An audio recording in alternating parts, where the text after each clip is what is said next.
Happy New Year! Today, you're going to join me as I make my bullet journal yearly goal pages for 2025. This is a real red letter day, let me tell you. I'm almost like sad I'm recording it because I have so much joy just sitting and playing with my pens and journals and making it look real cute. New Year's resolutions may not be exactly my thing, but I'm a very goal-driven person. I was obviously an agenda girly in middle school and high school. Basically, as 3 kids in a trench coat, I really like to pretend to be a grown-up, and I have a bullet journal now instead of an agenda or a planner. I don't follow Ryder Carroll's rules to a T, but I have incorporated a lot of his stuff and a lot of his thought processes into my bullet journaling that has really helped me accomplish a lot of things. The system itself encourages and leaves room for creativity, which is part of the reason why I like it so much. Last year was one of my best glow-up years in terms of productivity. So I'm going to take the system I used last year and I'm going to expand on it. And I thought that you, as a person at the start of your year, who might also be making like plans and goals and dreams, might want to see what I'm going to do. You know, grab yourself a drink. Don't take down your Christmas tree. And sit with me while I get this done. First of all, I am not using a new journal. I don't start new journals at the top of the year because usually there are enough pages in a journal that it's going to last me for multiple years. I usually use like a page a week in my bullet journal, and it's not like a huge one. It's like a little baby one. So I don't want a bunch of half-used journals. This journal I actually started in May of 2024 and just transferred in over a lot of my other goals from my last journal that I filled up. You can actually go watch me transfer over my bullet journal. And I put the start and end dates of the journals in the front. So I actually have journals going back like many, many, many years, and I have them dated so I know what time frame they cover. This one included. One day, it will be my dream to scan them all for anyone who may want to see them and be able to get rid of the actual paper original copies. But until that day comes, they live on my bookshelf. But at least they are dated and I can find things. So I start on basically the first page that is free, which happens to be page 56 in this journal. Yes, I do number the pages. Otherwise, how would I find things in the index? I have found that I like a quarterly grid system.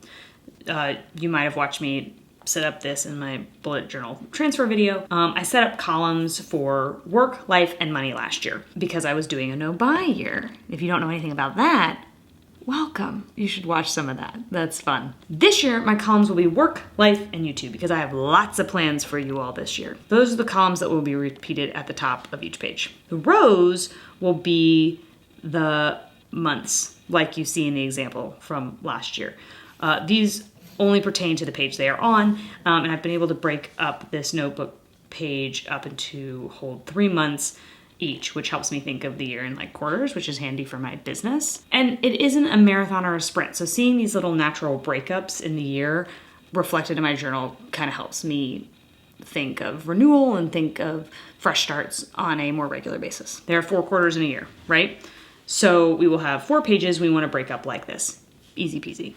If you haven't done this before, it might take a couple minutes to count out and measure your dots if you are using a dot notebook like me. Line notebooks are completely fine. Just use whatever you have at hand. I also add like a little extra flair to each month, and whatever color I have in particular for that month is the color that I will like label that day in the rest of my notebook. So for instance, if the month of September is like a bright green, I will make sure that the days of the week in September throughout the rest of my journal are labeled with that bright green. So the first quarter is usually pinks, second is going to be blues, third is purples, and fourths are going to be greens. Why? Just because those are the colors I have on hand. And I think it's pretty. So now I have my whole grid labeled out. What on earth do I put in all of these boxes? Well, like I said earlier, I labeled the columns for things that I want to focus on in my life in 2025, or things that I want to heavily invest in. I own my own business, so work is a top priority for me. And it's something that I actively want to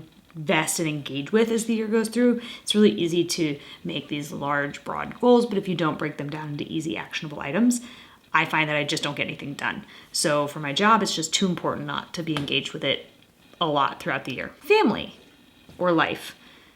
Because I have a husband and a son that I would like to hang out with and make sure that we fill our year with fun and interesting things to do. It can be hard to plan the time away, especially when it costs money and when our schedules are all bizarre. So I just work it into my schedule to plan those things out for us so that we don't have a decade go by and we've not been on a vacation. And YouTube, because I find it such a puzzle and such a fun creative outlet for myself that I really want to plan out and invest and schedule some more time for myself to do it.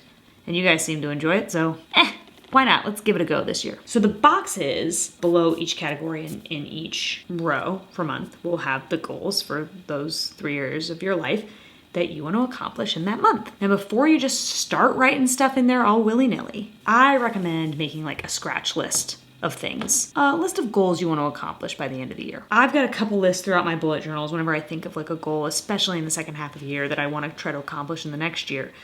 I'll write it down in here somewhere. So I've got a couple of lists already compiled in here that I am now going to sift through and disperse into my yearly calendar. I have some money goals that I want to finish up. There are a couple of vacations that I want us to take, and there are a couple of big things for work that I want to get done.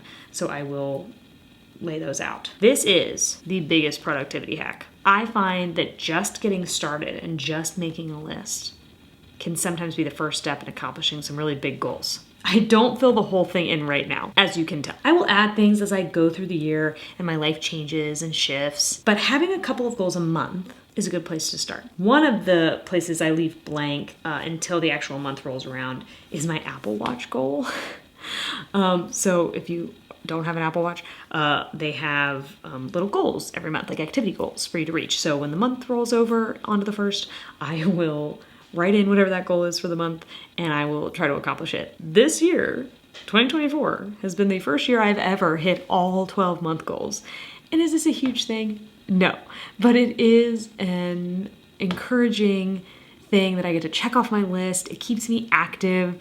It continues the momentum. And when I have a lot of stuff to do as like a mom, a business owner, a wife, a friend, any sort of little thing that I can get done and feel like accomplished with and help me keep momentum for the next thing is a win. And if I can do little things like that, then I feel like I can accomplish bigger things too. Okay, so now that I have it all filled out, or as much as it's gonna be filled out before the year actually really gets going, that's it. I could make tracking pages for each individual thing. I do have a really great spreadsheet for YouTube on my Google Drive. And yeah, I could make some other pages, but I like to keep my journal work short and sweet so I can save all the creativity for you guys and for my family and for my life and all that kind of stuff. Good luck setting up your journals. Do you use a bullet journal or are you just watching this for giggles? How do you set it up? What kind of goals do you have this year? Share, tell me in the comments. I need some inspiration. I got a whole year to plan out here. Are you more of a sticky note person? I need to know. I need to know. All right, y'all. Happy New Year, and I'll see you in the next one.